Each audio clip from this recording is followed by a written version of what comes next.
that suit warm? Warmer than no suit. Oh my gosh. Oh, Sandra.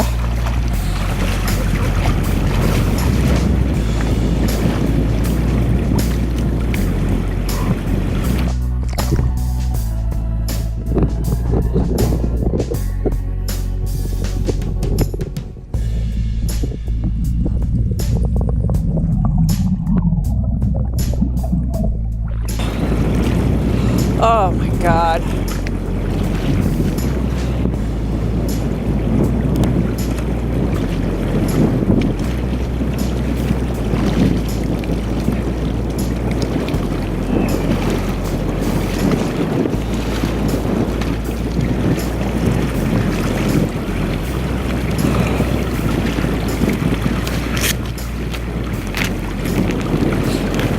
Can I help you? No, I'm good. Oh my God.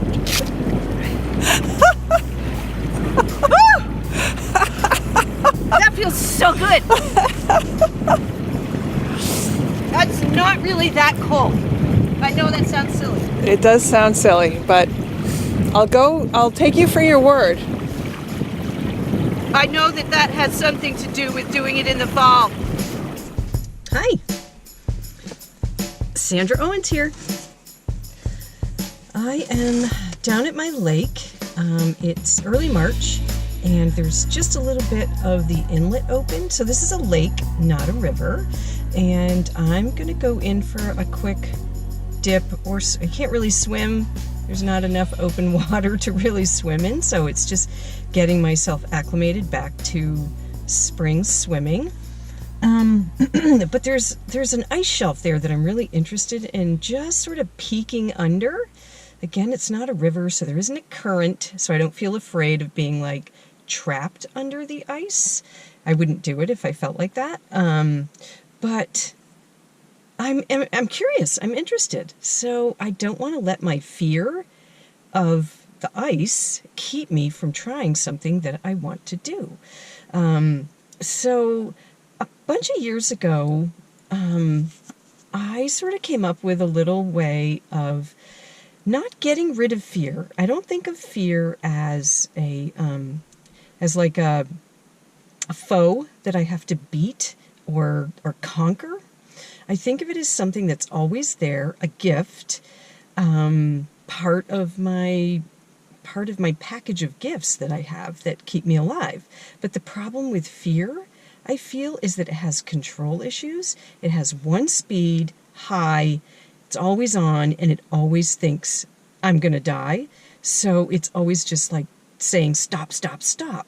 So I felt like that was really keeping me from doing things that I wanted to do. So I just did, there's a few things that I do.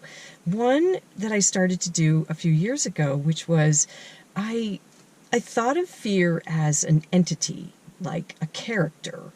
And I gave it sort of like a human face, kind of a name, face kind of thing. And in my mind, invited it in like a guest for tea, you know? And I sort of like opened the door, let it in, sat around a table, and just said, thank you.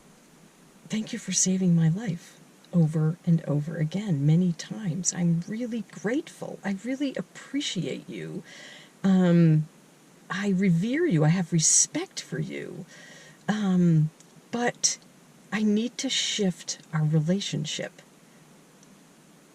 And I'm in the driver's seat now. I can drive the ship.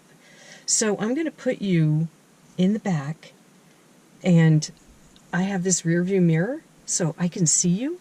And whenever I need you, I know where to find you. You know, like I can bring you up. But I really shifted my relationship with fear versus something that I felt I had to conquer.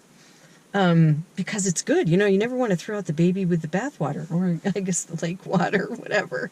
So I'm going to shift my hat from my winter hat and put my earplugs in, because cold water in your eardrums, And I'm not suggesting anybody else do this. I just have become very in love with listening to my own wild voice. It took me a while to discover who my wild voice was, what my wild voice was, to wake it up. And now that she's awake, she sleeps no more. Because it never steers me wrong. It's the one inner voice that's not a gremlin, like it is balanced. It's totally balanced, and it's my guide. It has my best interest at heart. So whenever I'm listening to my wild voice, I'm therefore not listening to the gremlins. And whenever I'm listening to the gremlins, I'm not listening to my wild voice. So it really helps me sort of shift back into the right relationship with things. It does mean I'm in the driver's seat. So that means on days like today, when I wake up and I don't feel very well, I skied 11 miles on the Catamount Trail the other day, section 11. I'm skiing from the Mass border to the Canadian border, and it's 31 sections, and total it's 311 miles. So they're an average of 10 to 12 miles, something like that, in the wilderness, in the mountains of Vermont, very remote. And it's hard. It's really, really hard. Some days are harder than others. And the other day, it was an 11-mile ski in deep snow that was, deepish snow that was sticky. So it kept sticking to the skis. And it was brutal. It was just brutal. By the second hour, my back was straining and hurt. About 3.5 hours into it, I kind of bonked. Like I was like running out of energy. I was nauseous. I was feeling a little dizzy.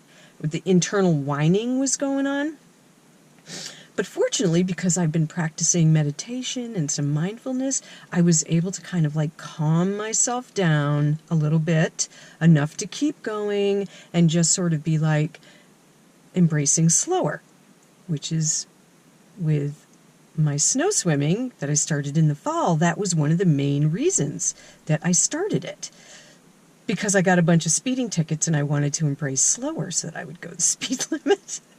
Everything's connected for me. It's crazy. It's very experiential. Like everything that happens here happens in my physical world too. I love it because it's very exhilarating and exciting and fun. And that's how I stay healthy.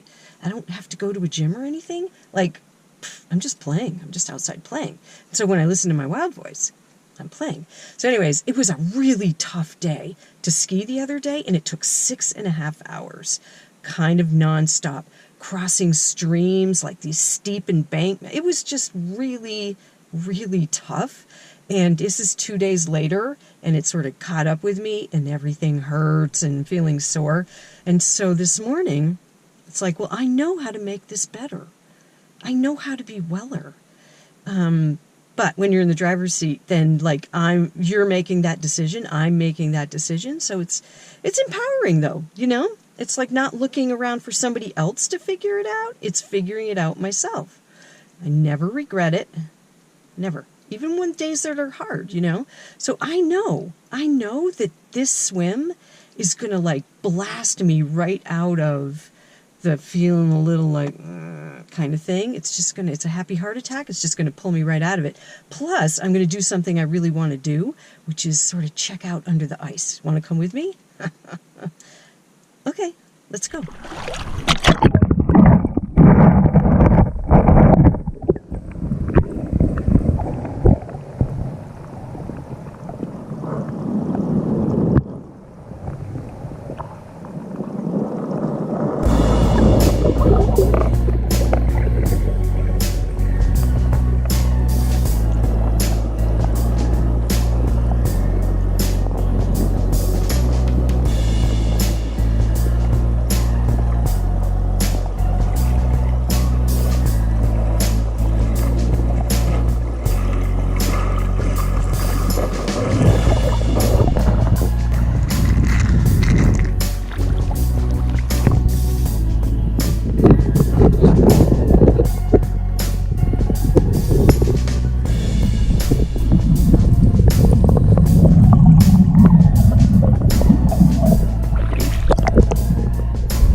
hardest part is buoyancy. It won't really let me get under very well. I keep like bopping up against the ice. It's cool though, huh?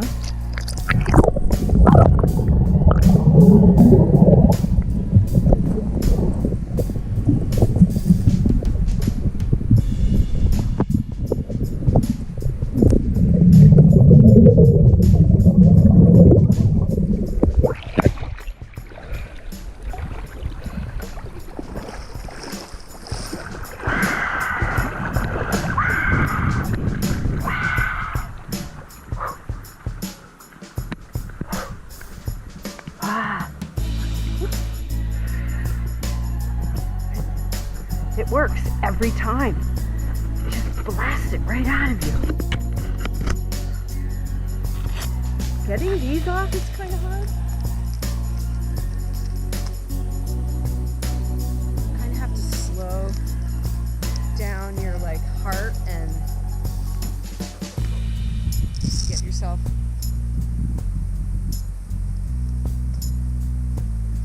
very one at a time.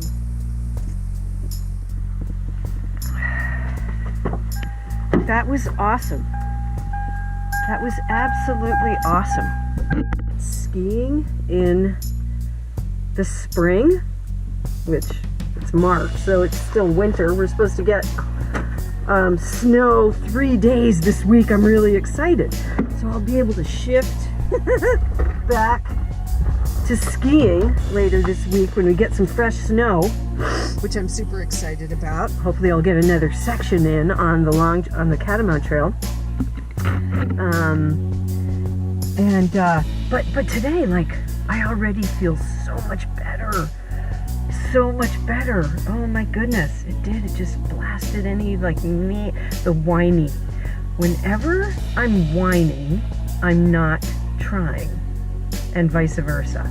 And again, I can just like immediately, it's like if I hear myself whining, it's like, okay, time to switch that, trying to shift my mind. That was incredible.